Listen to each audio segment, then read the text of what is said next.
lo que radica en esto, lógicamente, como aquí está también basado en la teoría de Coulomb, está tomando la fricción del suelo y el paramento, o el muro, si ustedes quieren entender. Entonces, de aquí viene ese valor delta de aquí. Entonces, en función de eso, se encuentra estas líneas que ven acá. Pero básicamente, los datos de entrada para cualquier método gráfico, necesariamente tenemos que conocer, primeramente, el ángulo de fricción interna del suelo, que en realidad es esto, y nos da esta línea, ¿no es cierto?, a partir de este punto B, esta línea T, el ángulo de fricción interna. Y después, lógicamente, este ángulo después que se forma con respecto a este valor de BEO, es el ángulo de fricción interna más el ángulo phi, que es el del ángulo de fricción entre el suelo y el muro. Bueno, de ahí ya vamos a hacer la secuencia tomando paralelas, todo lo demás. Básicamente, ¿qué es lo que queremos encontrar? Este triángulo. Todo esto tienen que hacerlo en escala, ¿no es cierto? En escala de fuerzas. Supongo que saben usar escala de fuerzas, ¿o no saben? Sabemos. Bien, pues muy bien. Entonces, por decir, 1 centímetro vale tanto kilo, tantas toneladas, libras, como quieran, ¿no es cierto? Entonces, se toma aquí lo mismo. Entonces, lo que vamos a hacer, entonces, con todos los dibujos que estamos haciendo acá, vamos a encontrar este triángulo. Entonces, el triángulo, lógicamente, es un polígono de fuerzas que nos van a encontrar este valor de acá, más esto, y el resultante total, que tiene que ser este polígono de fuerzas. Pero para nosotros es simple, porque lo único que hacemos es encontrar esto y hacemos calculamos el área de este triángulo por la gama del suelo y aplicamos como si fuera también el método de Rankine. Vamos a ver esto. Fíjense aquí. Vamos a llegar a esto. ¿Ve? Según el teorema de Revan, para cuya demostración tenemos, nosotros nos va a dar 1 medio más 2H0, que es la altura, esta es la altura total, esta es la altura debido a la sobrecarga. Pero ¿a qué llegamos con todo esto? Simplemente este valor, fíjense.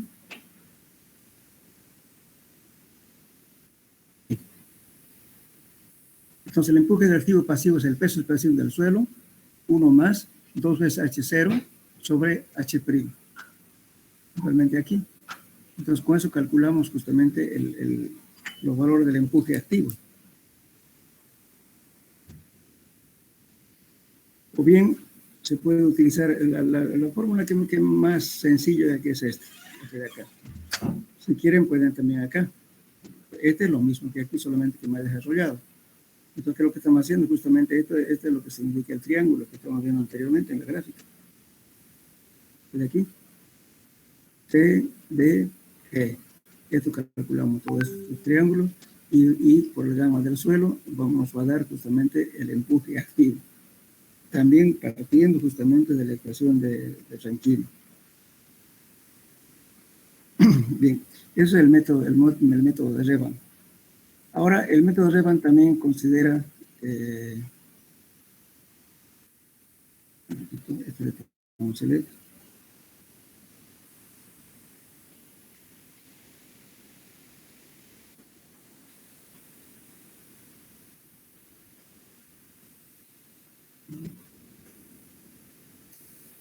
bueno, también para terrenos inclinados, también este valor, igual que en el caso anterior, también se encuentra el H sub 0. En este caso, tiene área un radito.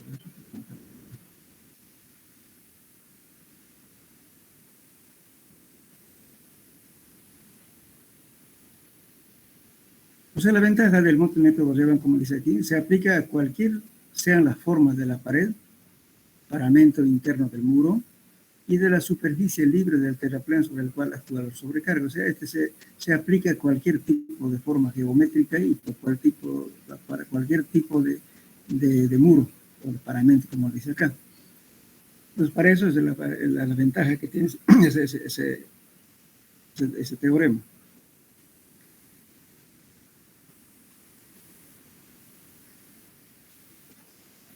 También ahora el otro proceso es el proceso de Poncelet. El de Poncelet, por ejemplo, habla tanto para las condiciones de suelos granulares y para los suelos cohesivos.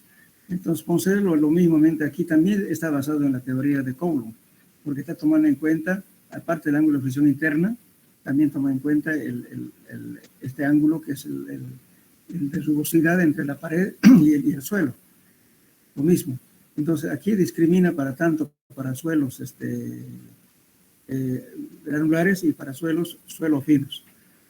Entonces, Poncelet lo que hace es, igualmente encuentra este triángulo de aquí que ven con líneas, entonces vamos a ver lo que nos va a dar el empuje activo, es justamente, ¿no es cierto?, el peso de este elemento, ¿no es cierto?, igual que calcular el empuje del método de Rankine, lo mismo.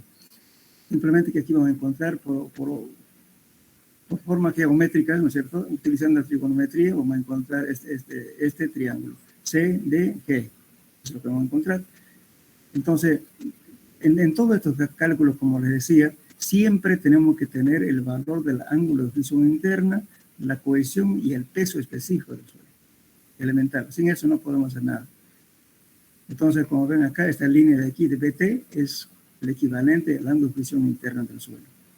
Y este delta es lógicamente la rugosidad del paramento y el suelo. Que es este. Y después, aquí dice, por ejemplo, está la secuencia de cómo se hace este triángulo. Bien, y también al final, ¿a qué vamos a llegar a esto? Al empuje activo va a ser, ¿no es cierto?, el gamma por el área del triángulo CDG. CDG. Nos encontramos el gamma hay que conocer, por supuesto. Entonces eso nos da el empuje activo. O bien también esta fórmula que también es CDG y CM. Pero es más fácil porque el único que tenemos que encontrar es CDG, nada más. Ahora, esta misma cosa se aplica para suelos cohesivos. Lógicamente, en los suelos cohesivos el ángulo de fricción interna es casi cero. Y por tanto, este ángulo de aquí es bien bajo.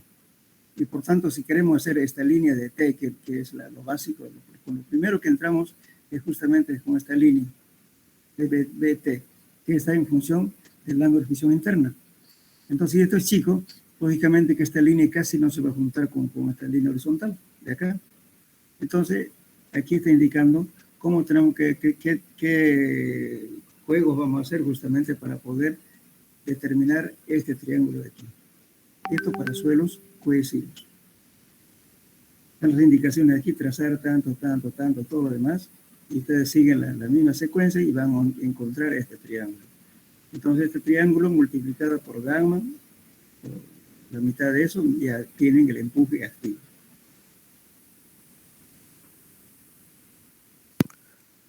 Disculpe, ¿se multiplica entonces lo que es el área de ese triángulo? Sí, el área del triángulo por gamma del suelo. Muy bien, muy bien. Igualito que es la misma ecuación de Rankine. Solamente ahí vamos a encontrar es un gamma por el triángulo dividido. Lo mismo que en el anterior caso de Poncelet, también lo mismo. Ahora, para encontrarla con carga ya distribuidas acá, también tenemos, entonces lo único que tienen que encontrar también es de AH', es el H0 equivalente que está aquí, que no es más que esta carga dividido entre el gamma del suelo. Ese nos da esta altura. Entonces con esa altura vamos a trabajar. Igual en el caso también de Coulomb, de Rankine, ¿no es cierto?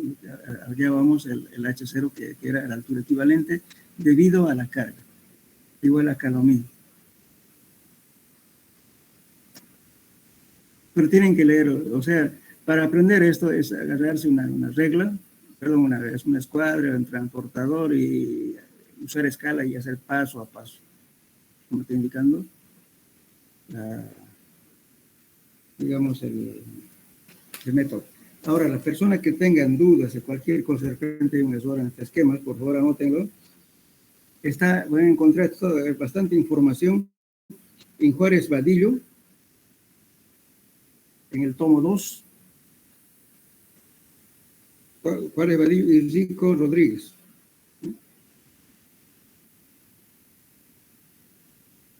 Y también en el Homero Pinto Caputo, tomo 2, Mecánica de Suelos y sus aplicaciones. Cualquier duda. La secuencia es la misma.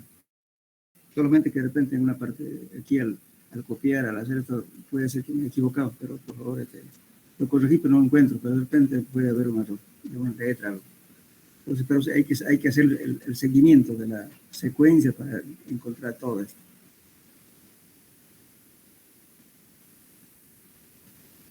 Esto justamente también, este método nos permite determinar los empujes pasivos. Entonces, el empuje pasivo, fíjense, en vez de dibujar esta línea ET para arriba, como en este caso, o sea, este ET, lo dibujamos al revés, para abajo. Esta para abajo. Después la secuencia es lo mismo, en vez de que estar haciendo aquí arriba, hacemos lo que está abajo. Y este es el empuje pasivo. Aquí está todas las secuencias de cómo dibujar esos valores. Al final vamos a encontrar el empuje pasivo, ¿qué va a ser? Simplemente EP igual a gamma por S. ¿Ese qué es? El área del triángulo. El área de este triángulo de aquí. Ese es el empuje pasivo. El método de Kuhlmann también casi lo mismo, está basado más que todo, igual que en el proceso de Poncelet que hace lo siguiente. Aquí en todos estos métodos, como decía, siempre hay que conocer phi, que es este ángulo. Esta es la primera línea que hay que tomar en cuenta, de B a T, de ahí parte. Entonces todo lo demás, lógicamente aquí, está basado en la ecuación de Coulomb, está tomando este delta, que es el ángulo entre el paramento y el suelo. Entonces con eso se empieza a dibujar. Entonces toda la secuencia vamos a encontrar. Lógicamente, y aquí también lo mismo, este triángulo de aquí, E, D, B. Entonces, si hacemos, digamos, si hacemos un polígono, nos va a dar el polígono con esto. Se reculma. Y básicamente, ahora, esto también podemos utilizarlo para cargas puntuales. Aquí una carga, entonces en vez de que sea un triángulo, a ver, faltando lo que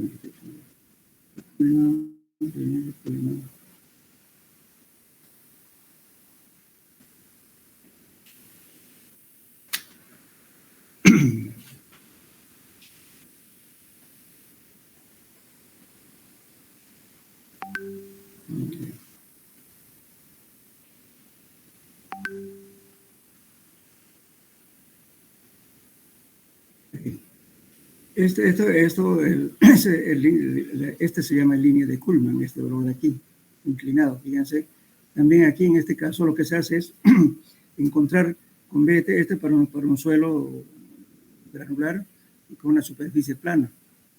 Aquí tenemos, ¿no es cierto?, una superficie inclinada con una carga puntual. Aquí en carga distribuida. Entonces, en este caso lo mismo, vamos a encontrar la altura equivalente, H0, Q sobre gamma, que es este valor. Entonces, en vez de que sea este H de acá, y aquí es H0. Entonces, el H' va a ser H más H0. Y entonces, hacemos lo mismo que anterior. En este caso, ya se toma rebanadas. Digamos, por ejemplo, acá tengo esta línea y voy a dividir esto en tres líneas, ¿no es cierto? Y estas líneas aquí son arbitrarias. Voy a escribir C1, C2, trazo una línea, y me voy a hacer una perpendicular a esto, que va a ser E1, y la perpendicular aquí, a esta la línea principal C, y al E2 a la principal E2. Entonces, con esta línea de Kuhlmann, entonces, ¿qué hago? Una vez que trazo una tangente a esto, voy a unir el E2 con el E y E1. Entonces, aquí nos va a dar siempre del medio y va a ser el máximo. Este E máximo es justamente el empuje activo. Por eso aquí dice, el E máximo es igual a E, este de aquí. Entonces, este también lógicamente aquí viene justamente la masa del suelo, por gamma del agua, ¿no? Perdón, el gamma del suelo con el que estamos trabajando. Ahora, para cargas puntuales, hacemos lo mismo, pero aquí nos va a dar un quiebre debido a esta carga puntual. Entonces, la línea de Kuhlmann va a ser así. Entonces, tomamos más valores aquí. Las líneas que ven acá son arbitrarias y vamos a trazar también estas líneas arbitrarias para encontrar esta línea de Kuhlmann.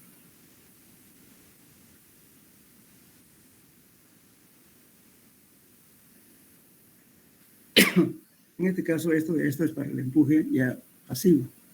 Entonces, lógicamente, el procedimiento es al revés. Como le digo aquí, esta línea de Kuhlmann nos va a dar volcado. En cambio, en el anterior nos dio para arriba. Y ustedes se fijan aquí. ¿Sí? Es así. En cambio, el otro nos va a dar convexo.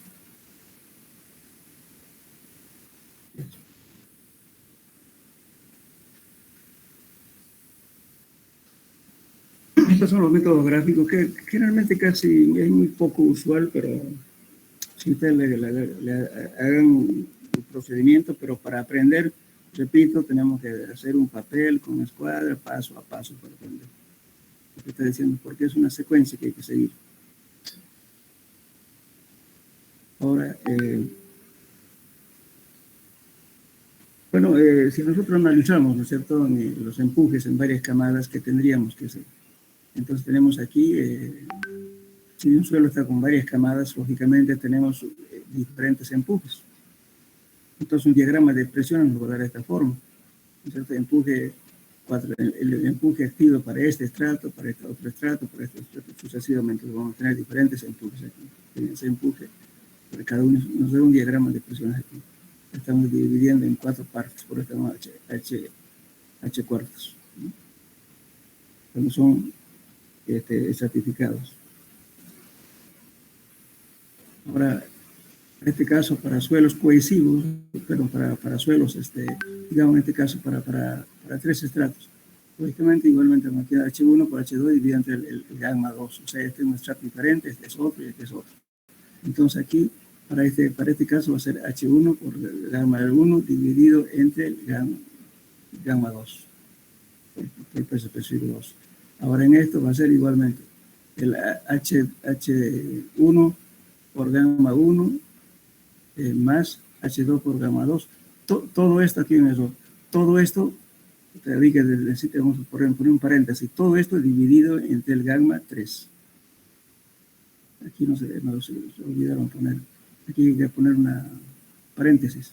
Todo esto dividido entre gamma 3. Ahora, para suelos cohesivos, podemos tener otro método que es el superficie de deslizamiento curvo. También está muy poco aplicado, pero sin embargo, aquí en este caso nos consideramos que la línea, digamos, de falla es una curva con un ángulo de 45 menos phi medios. Entonces, ahora, en el caso para los empujes pasivos se toma, para el suelo arenoso se toma con un ángulo delta, o sea, el ángulo del paramento con respecto al suelo, y tomamos como, tiene que ser esto, mayor o igual que phi tercios. Entonces, el ángulo de fusión interna dividido entre 3 para calcular los empujes pasivos en suelo arenoso. El procedimiento, lo mismo está indicando aquí. Y tenemos esta gráfica.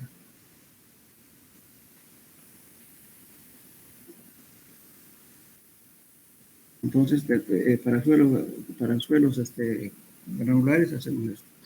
El procedimiento es lo mismo. Al final, ¿a qué llegamos? Que la cuña de esto, ¿no es cierto?, es igual a este valor, este empuje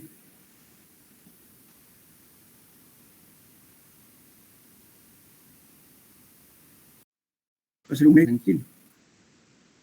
Aquí, por ejemplo, dice, supongamos que la fuerza de la superficie de estructura sea indicada en esta figura de acá, 186, donde ABCDE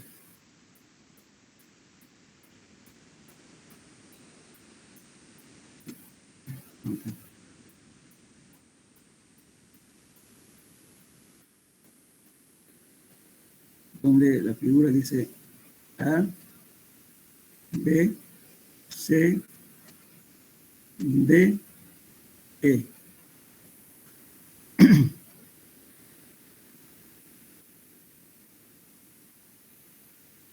Limitada por la curva circular, en la anterior figura, que es BC, y por la parte triangular CDE, definida por la tangente CDE, inclinada con un ángulo de 45 menos el medio con horizontal. El valor de empuje pasivo es determinado por la configuración del equilibrio de porción ABCE, sobre la cual además el empuje P1 actúan las fuerzas P, E1 y R1, la resultante, digamos, de este diagrama.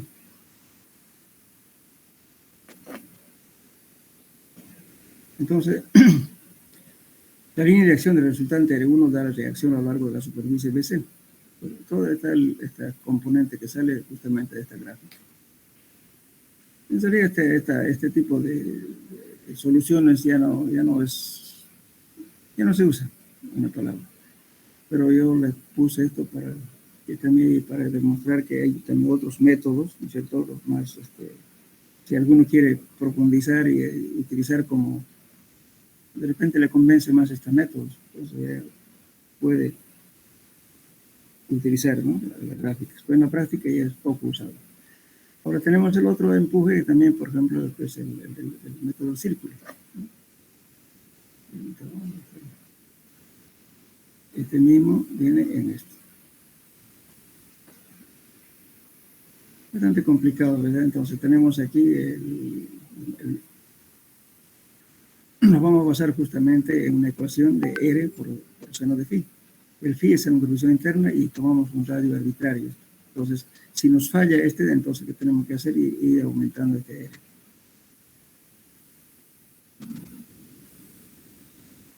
Estos son los métodos que se utilizan, son métodos gráficos, pero básicamente nosotros nos vamos a concentrar más que todo en los dos primeros. Y más que todo el método, como gráfica lo podemos tomar el método de Kuhlmann, el cual es el más factible para... Vamos a ver.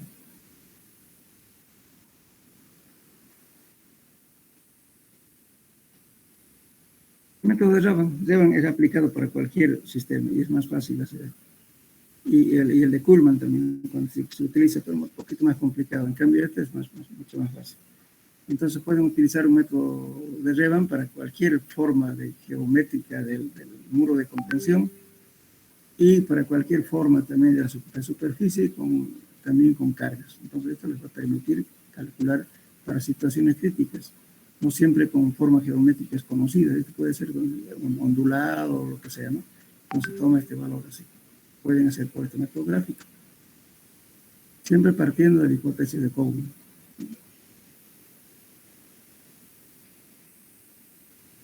Entonces, es decir, aprender un método gráfico y un método, digamos, el método Rankine y de Coulomb. Los dos métodos, casi todos calculan por ese método, porque es fácil de aplicar, especialmente los dos primeros, Coulomb y Rankine. Estos métodos fueron aplicados justamente en el año 1800 y tanto, cuando no había computadoras ni calculadoras.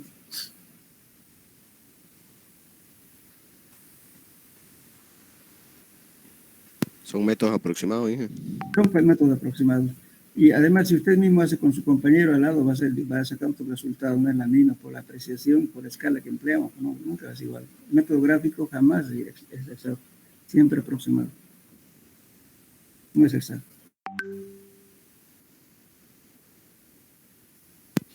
Inge, pero no usaban un factor por esa aproximación, porque a veces no me quedan un factor, digamos, para compensar ese error que siempre hay. Sí, no indican. Lo que pasa es que cada autor cree que es así al 100% seguro. Entonces no han dado ningún factor de seguridad. Lógicamente, si uno lo hace con mucho cuidado, ¿no es cierto?, sin fallar las escalas, inclusive en el mismo momento de dibujar, a veces uno falla en una línea y ya le va a dar otro valor. Es frecuente eso en la parte gráfica. Nunca es igual. Por eso los cálculos entre uno y la otra persona siempre van a variar. Bien, ahora lógicamente también se han hecho algunas pruebas, ¿no es cierto?, de resultados experimentales han visto de que dependiendo, digamos, de la distribución de las cargas, etcétera, cómo produce los empujes. Por ejemplo, aquí resultados experimentales, dice, los resultados de los ensayos realizados por Tersay, esto fue en el año 1920, por el Instituto Tecnológico de Massachusetts, con muros grandes, dimensiones y condujeron a las siguientes conclusiones llegué él. Y se produce la distribución lineal de presiones a lo largo del soporte, tal como prevé en la teoría de Coulomb, cuando esta gira en torno a la arista inferior, en la parte de abajo, ¿cierto? Entonces, este es el diagrama de presión, nos va a dar este valor. Si el soporte se desplaza por traslación, el diagrama de presión tiende a tener una forma parabólica en el punto de aplicación del empuje, que es este de aquí. Tercero, dice, si el soporte gira en torno a una arista superior al diagrama de presiones, se torna así sensiblemente parabólico. Con la figura 89b, también esta figura, en este caso. Y en la tercera y en el cuarto es esta figura, que dice, si el soporte está impedido por desplazarse tanto en la parte superior como en la parte inferior, el diagrama de presiones será del tipo presentado en la figura 189c, que es este. Cuando, o sea, para diferentes estados de carga, no son diferentes diagramas de presiones en los muros. También tenemos otro diagrama, en realidad, que es el teoría general de la cuña, que está basado justamente en esta fórmula. R0 por E, phi por tangente de phi. Viene a ser, lógicamente, aquí tomamos un radio, un centro, y tomamos una altura D, y vamos a determinar esta carga P, ¿no? que es esto en realidad es una circular, que va a ser esto, y vamos a tener un componente de esta cuña. Y este ángulo es justamente la fricción entre el suelo y la pared. Entonces, ahora determinamos lógicamente este ángulo phi, que viene a ser en realidad es un poco medio arbitrario esto, ¿no? Porque se está basando en este valor aquí. Este phi viene a ser el ángulo de fricción interno. Entonces, y este phi de aquí es el ángulo que forma, ¿no? En este valor con radio R, con este ángulo de aquí.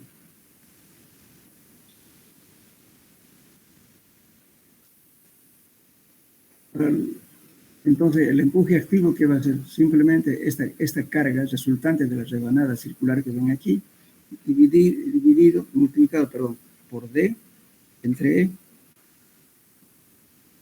por D entre E. D viene a ser esta distancia de aquí, y E viene a ser este valor de aquí con respecto a este valor. Multiplicado por... Disculpe, Inge, ese radio ¿hasta dónde va? Porque ahí está la carga. Porque, ¿De este? a ver. Esta es la componente de todo, de todo esto, de esta rebanada de acá. Este es P. Esta es una carga. Sí, pero el ángulo que forma ese títano, que es entre el radio que usted mencionaba y lo que es esa línea que va hasta OC, ¿no? Ese segmento OC. O sea, primeramente, ¿no es cierto?, tomamos en cuenta el ángulo de fricción interno, ¿no es cierto?, que viene en realidad, que es este de aquí. ¿Sí? Con esto vamos hasta acá, encontramos este ángulo y trazamos un valor D. Y con eso, lógicamente, estamos tomando un círculo. Acá. Este es en realidad una espiral logarítmica, ¿no? Casi un círculo. Entonces nos va a dar acá, y la componente de es el resultado de todo esto, este P, de toda esta masa de suelo, esta cuña. Y R0 viene a ser justamente la distancia, ¿no es cierto?, que viene aquí. Esto es arbitrario, ¿no? No es tan... Entonces, ahora, lógicamente que ahora esto lo tomamos en cuenta. Si esta es altura H, tomamos H medios, que viene a ser 0.5 H, ahí está justamente aplicado sub 0, que es debido al empuje debido a ese ángulo entre fricción del suelo y el muro. Aquí. De ahí viene a ser E. Aquí tengo una perpendicular a este centro O, y de ahí este valor E. Entonces, P viene a ser este de aquí. Muy bien. Que en su ecuación pues está R en función de lo que es R0 y del ángulo títano y phi. Sí. Pero fíjese que ese ángulo está en función de su dibujo en función de ese R, y R es lo que tenemos que hallar. Claro, exactamente, pero este R va a ser justamente, este es un, pero le va a dar esto justamente en función del ángulo de fricción interna de aquí, de acá. Usted toma un punto D, este valor D, de aquí. Entonces te intersecta un punto de aquí, un centro, y eso le va a dar este valor phi. Y de ahí, entonces a ver cómo está la cosa. Este sería esta sería la ecuación justamente, esta es una espiral logarítmica, ¿no es cierto? R va a ser R0 por S0 por tangente de phi. Entonces, el P es el resultante de esta rebanada de aquí. Phi es este ángulo de aquí. Ahora, la distancia que yo tomo de acá, de este punto, donde voy una línea, lógicamente lo primero que encuentro aquí, como conozco este valor h, voy a tomar h medios, que es aquí, este punto de acá. Entonces, ahora el valor de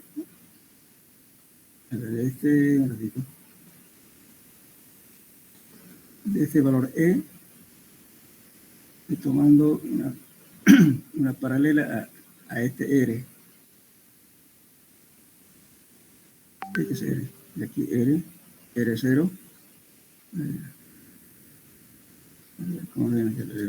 Veámoslo.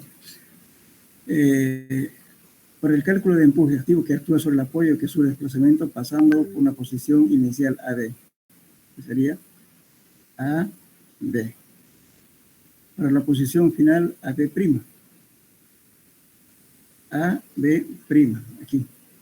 Vamos a suponer que se desplazó aquí. Se puede recurrir a la llamada teoría general de la cuña, debido al tercer llamado 41. Como ya se fue visto en el ítem, en caso de que el soporte gira en torno a su extremo superior, estamos suponiendo que está girando esto de aquí así, aquí acá, superior. La distribución de presiones no obedece a la ley lineal de las teorías clásicas, más tiende para su distribución sensiblemente parabólica. Es una curva parabólica. Como punto de aplicación el empuje total aproximadamente. Entonces el empuje, aquí estamos tomando el empuje total, estamos tomando en cuenta como si ocurriera a la mitad de esta altura, de 0,5 de h, siendo la altura de excavación. Según esta teoría, la directriz de superficie de deslizamiento del suelo es supuesta una espiral logarítmica de acuerdo a la ecuación que nos da esto. Esta es la ecuación que obedece a esto. Es R0 por phi por tangente de phi. Donde es la base del sistema, neperiano, logaritmo y los demás símbolos tienen significado de la figura. Entonces, considerando aquí, dice, ¿no?, la excavación, o sea, aquí estamos considerando C igual a 0, que no tiene cohesión. Y supongamos que delta y phi, este es conocido ángulo de fricción interna, y este es el ángulo que forma el suelo con el paramento. La determinación del empuje se ha hecho procurando una espiral que pasando por B es interceptada por la superficie libre AC, aproximadamente 90 grados. Entonces, esta es la secuencia que estamos siguiendo para graficar esto. Por eso, entenderlo esto hay que hacer el dibujo bien, ¿no? Entonces estamos trazando estas líneas aquí, porque no, como está indicando el procedimiento.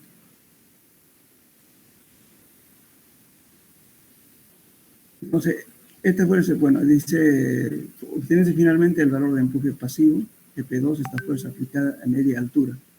Sería esa altura que está el gamma a la mitad de la altura, es el empuje pasivo. Esta fuerza aplicada a media altura, H, es inclinada en delta normal del paramento. Entonces el empuje pasivo total será el empuje pasivo 1 y pasivo 2. Se pidió este análisis para otras posibles superficie de estructura, serán consideradas como superficie real de deslizamiento, que nos proporciona un valor mínimo para la suma de P. Entonces el empuje pasivo va a ser el empuje pasivo 1 más empuje pasivo 2, con el punto de aplicación entre el tercio y el punto medio de H. O sea, lo que nos hace aquí en realidad, con esto estamos calculando qué cosa, el empuje pasivo.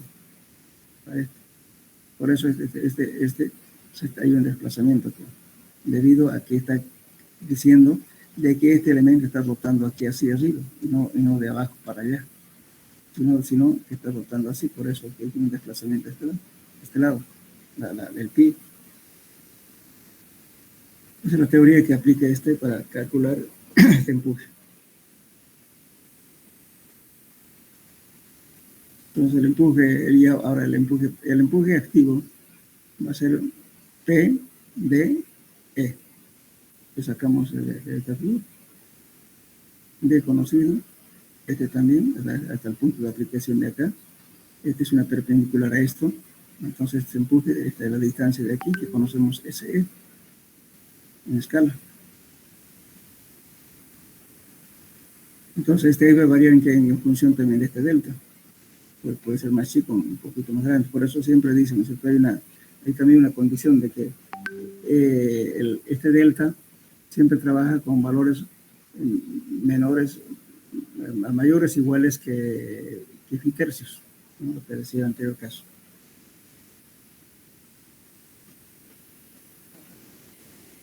Bueno, eso sería el punto de enfoques. Es un caso contrario, creo, al de Coulomb, ¿no? Porque ese ángulo de fricción que usted menciona entre el muro y el suelo tenía que ser menor, de acuerdo al ángulo de fricción interno.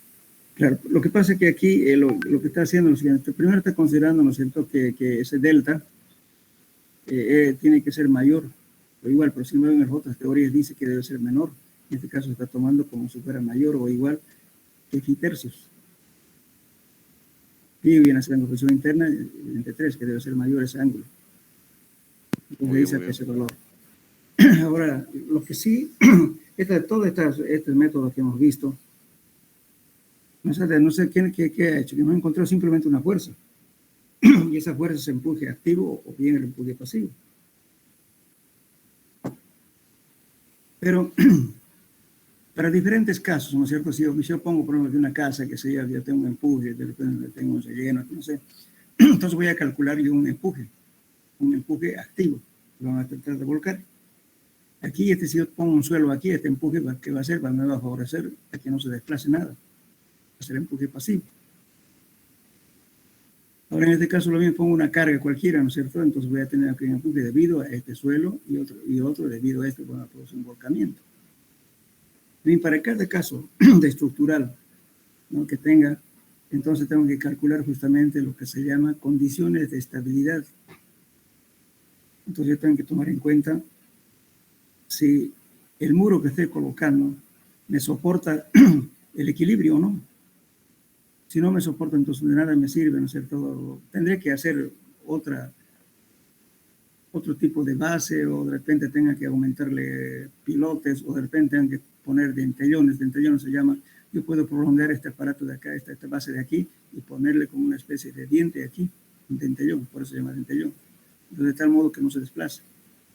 Y si esta acción entre la fricción de este suelo más esto es tan grande y el suelo no me aguanta, entonces tendré que poner pilotes aquí para que me soporte, que no se me hunda. Entonces, condiciones hay que verificarlo en realidad. De nada sirve encontrar un empuje activo o empuje pasivo. Son simplemente fuerzas. Pero esas fuerzas tienen que estar en equilibrio. Si no, no funciona el muro de contención que está calculando, de nada serviría. Por eso justamente, entonces hay que hacer las siguientes condiciones. La construcción de un muro de contención es una obra que frecuentemente se presenta el ingeniero de caminos, no solamente en caminos, en muros de contención, en sótanos, en todo tenemos este asunto. Hay que verificarlo, este muro. De repente, si está haciendo un sótano, ¿cierto?, el empuje del edificio de ahí va a contribuir al empuje del suelo, de repente el muro no me va a aguantar, se va a volcar, se va a romper. Entonces tengo que necesariamente, por eso he dicho yo, aprendan un método, Rankine, Coulomb o cualquier método para calcular los empujes.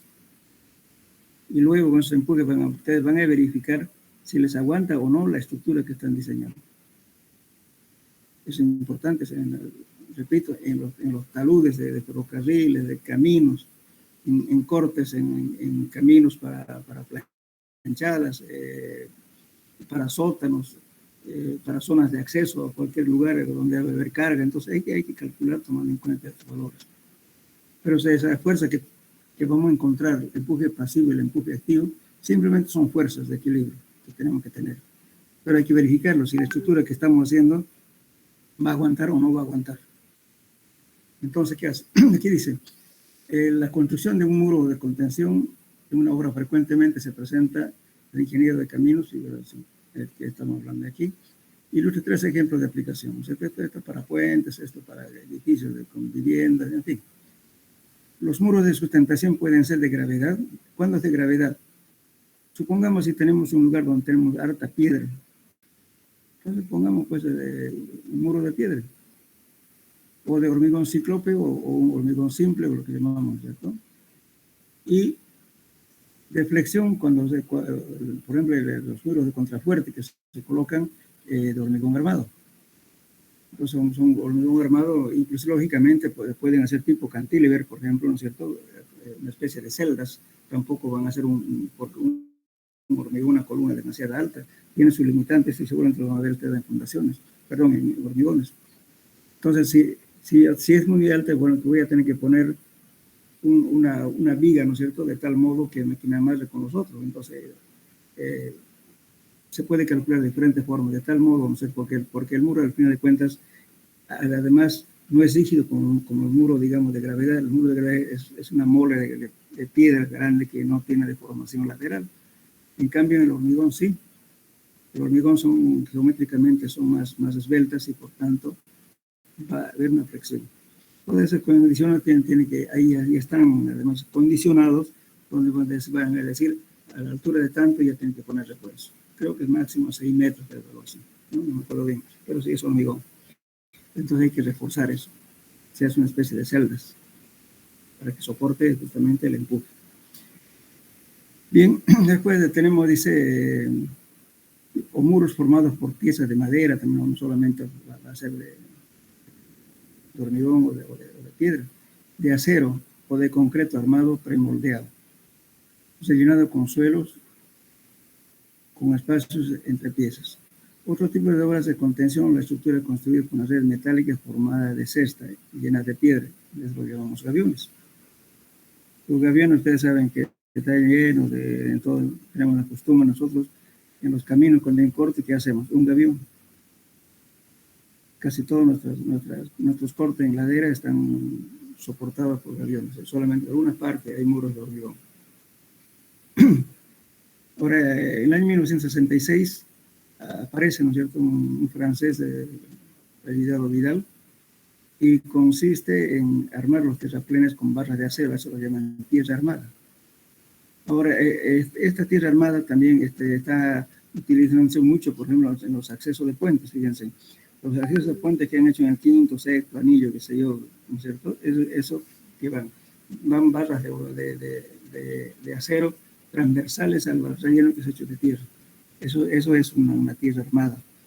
También para estabilizar, por ejemplo, digamos, en zonas donde hay bastante movimiento de suelo debido a una falla geológica, por ejemplo, se hace tierra armada. Se pone en el suelo barras, ¿no es cierto?, y luego con tierra, barras, tierra, sucesivamente en capas.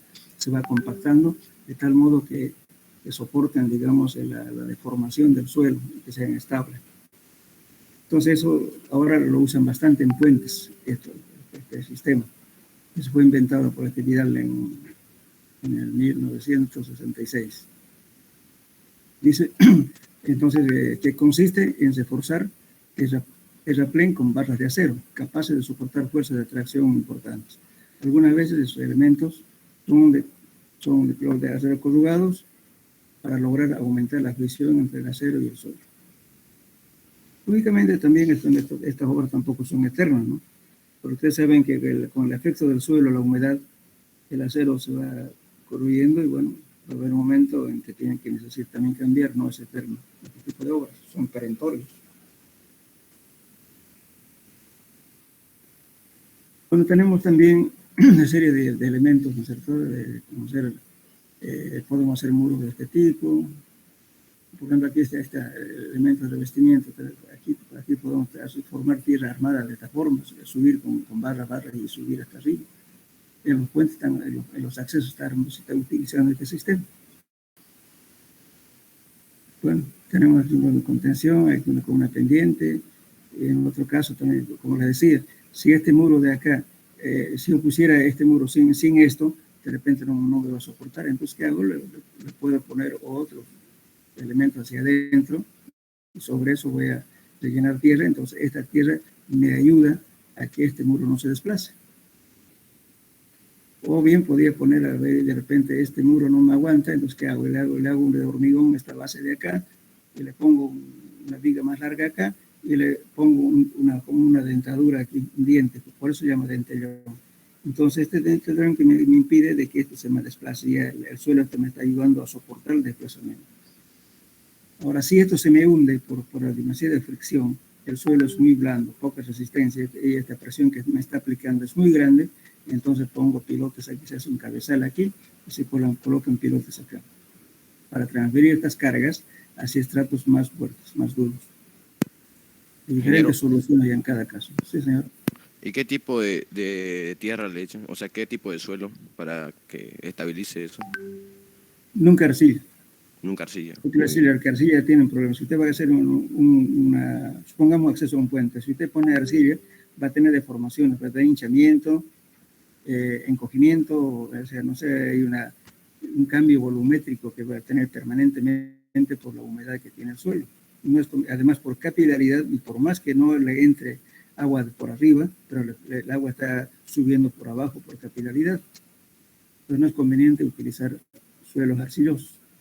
Puede utilizar como ligante hasta un cierto porcentaje de arcilla, pero no que sea preponderante la arcilla. Realmente con suelos granulares se trabaja bien. Por eso justamente se van a cuidar en los puentes, le han puesto el revestimiento, ¿no es cierto? Una especie de ¿cómo puedo decir?, de baldosas, ¿no?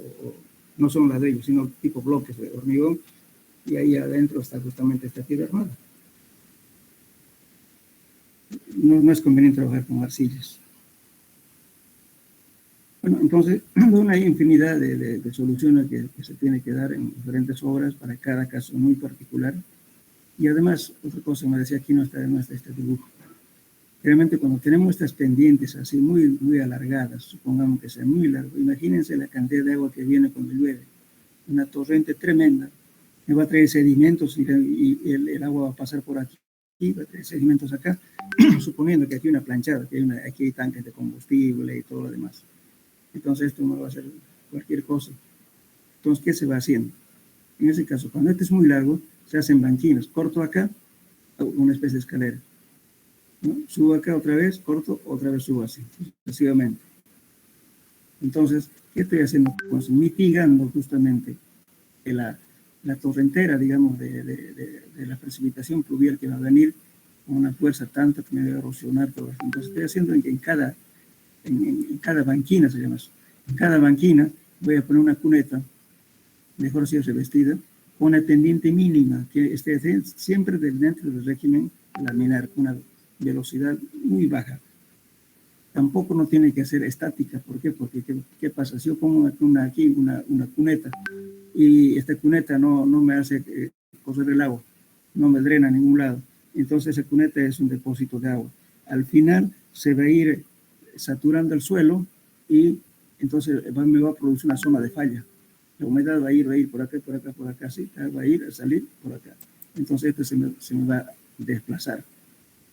Se me va todo con todas las cosas. Y eso es lo que ocurre, por ejemplo, en La Paz ocurre frecuentemente eso. Hay una cañería de agua que está pasando por ahí, el agua está goteando, a la larga, ¿no es cierto?, a una zona de saturación y eso se va transmitiendo en longitud y hay una falla. Se viene casas y todo, y empieza otro vecino más encima. Es un problema que hay que tener mucho cuidado, especialmente en caminos de montaña y también en casas, así como en nuestro país hay La Paz, uno de ellos. Ingeniero. Cochabamba también, fíjense, la llegada de Cochabamba ya tiene casa en el cerro. ¿Qué me decís? Una consultita, hace ratito se me acordó el internet. ¿Cuándo utilizamos lo que es el muro de contención ese que viene escalonado? ¿En qué caso? Correcto. Normalmente utilizamos, dependiendo del material que disponga usted más, ¿no es cierto? En este caso usted tiene, digamos, si este no es muy alto, puede usar así. Ahora, si usted tiene bastante material, use este. Este es un muro de gravedad. Esta es piedra, hormigón ciclope, una palabra, ¿no es cierto?, con peso. Entonces este es bastante pesado si tiene piedra, mucha piedra. Pero si no tiene, va a tener que usar el hormigón. Entonces el cálculo es diferente. va a depender mucho, digamos, de la existencia del material en abundancia en la zona. Entonces, si es muy caro colocar piedras, pues entonces vámonos con hormigón armado. Bien. Y una zona, esto más quería mostrar antes de que hablemos de las... Ahora, por ejemplo, aquí un muro de contención, esto puede ser con una inclinación, me olvidaba, aquí mismo vamos a ver entonces. Resulta que cuando esta inclinación viene así, les decía, ¿no es cierto? Si es muy alto, entonces hay que hacer banquinas, para subir, banquinas. Y el agua horizontalmente fluye, siempre hay un arroyo, algún lugar donde evapora el agua por gravedad, cosa que el agua no forme, digamos, un caudal mucho y se venga por acá.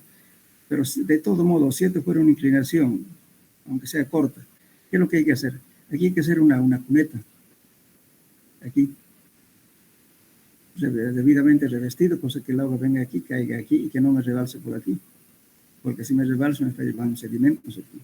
Entonces aquí viene una cuneta aquí, armada, con una pendiente mínima, con una velocidad mínima, y voy a evaporar el agua por ahí, por esta cuneta, porque a veces estos muros pues, no son de 5 metros, a veces 10, 20, 30 metros, mucho más todavía. Entonces hay un cierto caudal de agua que hay que evacuar el agua. O bien se puede colocar tuberías perforadas también. Bien, aparte de esto, ¿qué más hay que hacer? Por ejemplo, en los aviones, en los aviones, hay un error grande en los aviones.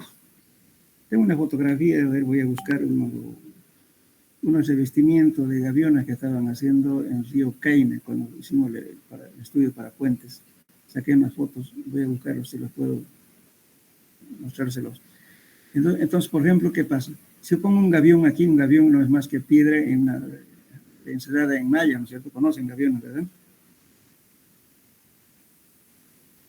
Hola, ¿conocen gaviones? No, ingeniero. Bueno, si ustedes van por el camino, ustedes van a ver malla que está recubriendo piedras. Piedras embolosadas, una palabra así, vulgarmente, ¿verdad? Bloque. Un bloque de piedra de todo tamaño y está con alambre, ¿no es cierto? Parados ahí para que soporte el empuje del suelo hacia el camino. Pero eso tiene que estar controlado, porque como ustedes saben, como no está con hormigón, solamente son piedras envueltas en malla, entonces el agua pasa, esto es permeable, pasa el agua. Entonces, si yo no controlo aquí, todo el sedimento que está aquí, todas las partículas que están acá, van a ir pasando para acá. El agua que viene por la pendiente de aquí me va a llevar todo el sedimento. Entonces, con el tiempo esto me va a quedar vacío. Se va debilitando poco a poco, de tal modo, ¿no es cierto?, que este muro se va a ir inclinando hacia allá. Entonces, ya cuando ya hay bastante acarreo de sedimento, este muro se me va a volcar a este lado. Un caso. Otro caso. Si yo lo tengo cerrado acá, este empuje de aquí que va a pasar va a ser tan fuerte que me lo va a volcar aquí. Hacia el camino, digamos, en este caso, si tuviera un camino, ¿verdad? Se me vuelca esto. Entonces hay aviones volcados a este lado, también hay aviones volcados a este lado.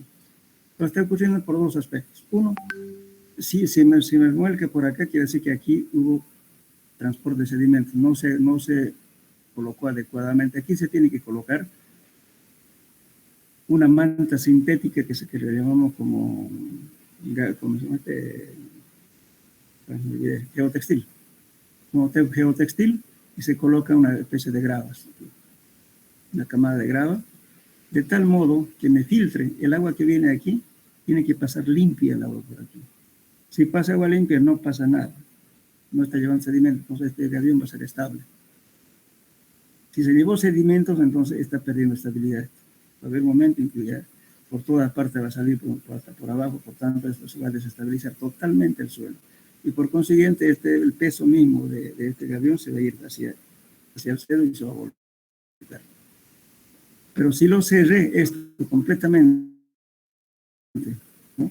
¿Qué pasa? Va a haber un empuje tan fuerte y el agua también va a tratar de volcar. Si yo tengo una cortina aquí, el agua que hace, trata de salir por abajo. Entonces, como el agua por abajo tampoco está colocado filtros ni tampoco está con una condición adecuada. Ahora, si tuviéramos aquí una capa de grava graduada y tengamos hasta por acá, ¿no? Entonces el agua entraría por aquí, saldría por aquí sin sedimento, entonces esta base estaría firme. Pero no hacen eso, sino directamente le ponen sobre el suelo no natural. Y por tanto el agua tiende a salir por abajo. Y se va llenando sedimento y sale por aquí el agua. Y por consiguiente esto cada vez va quedando inestable. Y por consiguiente se va volcando, se va deformándose, se va inclinando este gavión, viene un empuje y lo vuelca al otro lado. Listo. Hasta ahí su historia. Entonces siempre se debe controlar esta parte de aquí, ¿no? Y también a la salida de aquí, porque hay que tomar en cuenta que se pone mejor si colocamos grava aquí y un geotextil encima, para que esto salga el agua limpia por abajo, por todo. Entonces esto está funcionando por gravedad. Ahora, el otro caso, lo ideal es colocar en estos muros, cuando son altos, lo que se llaman las barbacanas, y algunos lo llaman en su nombre verdadero. Vamos a ver aquí. A veces hablamos mal.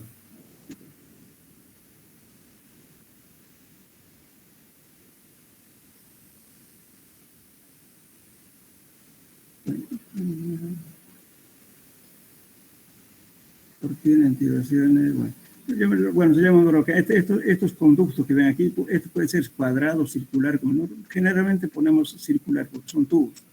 Entonces, ¿qué estoy haciendo aquí?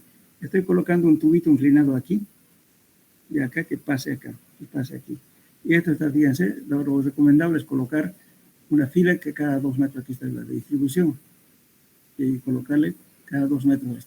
Entonces, son tubos generalmente son de 4 pulgadas, o de 2 pulgadas si quieren. Entonces va a depender del tipo de suelo de aquí. Si hay mucha agua, entonces no de 4, sino de 2. Entonces, estos tubos, lógicamente, están aquí insertos en el muro, en esta forma. Y además, ese tubo pasa hasta por acá. Y esta parte de aquí tiene que estar revestido con geotextil. Lógicamente, el tubo es agujereado, por supuesto. Y de atrás está sellado el tubo. Entonces aquí el tubito está agujereado y revestido con geotextil y alrededor se coloca grava, graduada. De tal modo que el agua viene por acá, entra por el tubo, como está inclinado sale por aquí. Por acá. Entonces eso evita el empuje justamente del agua, un empuje hidrostático hacia el muro. No lo vuelca, entonces el agua sale agua limpia. Si sale agua limpia no hay que preocuparse de nada. Entonces justamente las barbacanas cumplen esa función. Pero alguna vez solamente un muro de 6, 7 metros y le ponen solamente una barbacana aquí abajito. Entonces aquí sigue habiendo eso. Entonces el diámetro del conducto no es suficiente para el drenaje. Hay que poner varios. Por eso eso está normado. En varios libros dicen, si mide tanto, póngale, dice barbacana, tanto. Ni siquiera necesita calcular ya está, ya hay datos de para eso. Bien, ahora la otra forma es esta. Si tenemos un muro bastante alto, en este caso, fíjense, un muro, y estoy colocando un dren aquí. Pero este dren, ¿cómo lo estoy captando? Este es un tubo. Si no quiero hacer tubo, bueno, aquí tiene tierra, yo lo puedo poner aquí grava. No siempre tubo, un dren.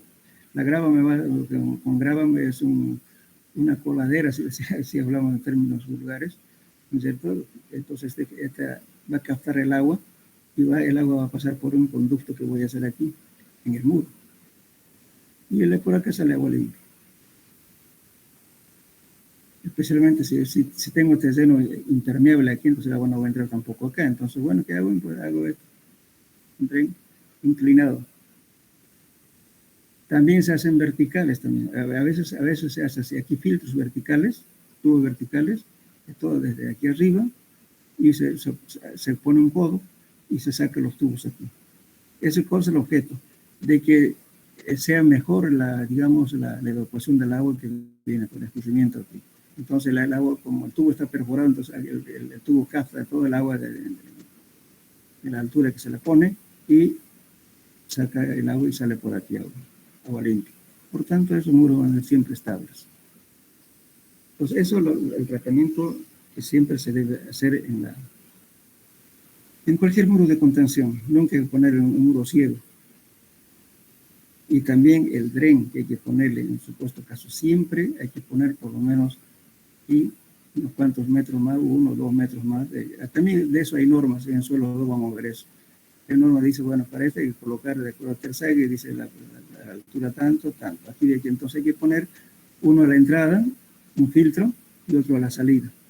Entonces la obra está estable. Porque si no, el agua viene acá, te empieza a llevar sedimentos por aquí. Y entonces, primeramente, ¿qué va a haber ahí? Nos vamos a adelantar un poco solo dos. Primeramente, el agua cuando entre por acá, ¿cierto? Va a haber lo que se llama el piping o retroexcavación. ¿Qué significa eso? De que el agua va a pasar por aquí, se va retroexcavando, se va haciendo así una especie de molino retroactivamente. Hasta acá, bueno, ahí se forma una tubificación. Esa tubificación con el tiempo aparece otro, los tubos, o sea, los conductos se van haciendo más grandes y aparecen más. Por consiguiente, va a haber un momento en que esto va a estar lleno de tubos capilares, digamos así, de suelos, tubitos que están llevando sedimentos permanentemente y esto se va socavando, se va quedando inestable. Va a haber un momento en que esto va a colapsar, falla. Entonces, el problema de la tubificación, por ejemplo, en las presas de tierra, es el problema eterno porque no le hacen el sistema de dren adecuado aguas abajo. Entonces el agua llega a saturar, si de tierra llega a saturar, el agua va a pasar por el núcleo de la represa. Y por tanto, si no se ha hecho un tratamiento en el muro, perdón, en la represa, entonces el agua va a ir sedimentando, llevando ese sedimento poco a poco y va a ir causando tubulaciones. Va a haber un momento en que esto puede colapsar la represa, porque ya esta parte ya no está estable. Y por tanto viene el empuje del agua, vuelca y hay una falla total de la represa. Eso siempre se tiene que hacer obras complementarias de drenaje. Inge, ¿Sí? Disculpe, esa inclinación que va a tener el dren, ¿está en función de la altura o al material? En función de la altura. Se llama, supongamos que aquí está el agua, ¿no es cierto? Suponiendo que es una represa. Entonces, esto no va a ser recto, sino forma una superficie así inclinada. Eso lo calculamos hidráulicamente, el hidrólogo tiene que calcularlo, el especialista. Entonces, se llama una superficie libre. Es como si usted tuviera nivel freático igualito, el nivel de agua va a ser ahí. Entonces, el agua no va a subir no va a salir agua por acá, sino va a salir un poco más abajo. El nivel puede estar aquí y el agua estará saliendo por aquí abajo. Entonces, esta zona donde va a salir el agua hay que proteger aguas abajo. En todas las represas tiene que ver eso. Entonces eso impide estoy hablando de presa de tierra, por supuesto. Entonces eso impide, por más que se sature la represa, entonces el agua va a salir, pero no va a causar nada. Pero si dejo llevar sedimentos, va a causar tubificación. Y eso es peligroso porque cada vez se va quedando fino, y al final esto queda en agujeros más grandes y por tanto ya no va a filtrar, ya va a chorrear por acá. Y eso ya está cerca a colapsar esto. Y aquí atrás también hay que poner el enrocado para evitar problemas de oleaje. También tiene que estar graduado una grava, colocar geotextil y grava encima viene la roca acomodada, eso se llama enrocado. En muchas empresas la gente por mala, ¿cómo le puedo decir? Mala ejecución del trabajo y también mala supervisión. Viene la volqueta y le tira piedras imagínense volqueteando por aquí, el camión parado y volqueteando aquí en la represa, imagínense el peso y todo lo demás, y ya lo rompe el geotextil y todo lo demás lo que estaba puesto, entonces y hay huecos, entonces, total, pues, ¿para qué sirve el enrocado? Ya no está funcionando bien. El enrocado sirve justamente del efecto del oleaje, ¿no es cierto?, de subir y bajar del agua, hace que lo mantenga estable. Pero si ya lo arruinó al principio de armar, ya no sirve. Eso pasó en la represa de Concepción. Se colocaron el enrocado y se tuvo que colocar de nuevo. Y fuimos nosotros a hacer, justamente porque tenía mucha filtración, determinamos efectivamente que había tubificación acá. Entonces la represa corría el peligro de volcarse. de fallar. Y por tanto le decimos colocar aquí que aumentamos se le aumentó, no que lo aumentamos, yo estuve en la consultoría, pero se propuso el aumento del talud aquí con arena, ya no con arcilla. ¿Para qué? Para que justamente se hizo un tratamiento, aquí se tuvo que colocar un mejor enrocado, todo lo demás hizo mejoras, para que no haya ese problema. Entonces eso hay que tomar muy en cuenta eso. Y la forma de controlar, cuando hay tubificación, usted agarra un alambre, le mete y va entre varios metros por aquí, como meter un agujerito de hormiguero. Eso es efecto de tubificación del agua. Eso es peligroso. Bien. Ingeniero. Entonces, bueno, el asunto, digamos, a veces las fallas que ocurren en los muros de contención también no solamente se atribuye, digamos, al tipo de fundación o el elemento que se haga, sino más bien a medidas precautores, en este caso, ¿no es cierto?, de empuje del agua, acarreo de materiales finos que sale de abajo, en fin, todas esas cosas tienen que fijarse. Si no hay eso, de repente va a fallar por ese problema y no porque la estructura esté mal, sino por no tener cuidado de colocar las barbacanas y también colocar las bases aquí de filtración. Si el agua sale por aquí, tiene que estar aquí con un revestimiento adecuado de filtro para que el agua salga, no pasa nada, pero que no lleve sedimentos. Bien. Ahora vamos a ver justamente... Ingeniero, ya se acabó la hora. Ahora, bueno, ya, la próxima clase vamos a charlar un poquito sobre la estabilidad, sobre la verificación de estabilidad. ¿Ya? Son 4 estabilizaciones, 4 puntos que hay que tocar sobre este tema. Entonces dejamos para la próxima clase. Muy bien. Hasta luego. Hasta luego, ingeniero. Hasta luego. Hasta luego.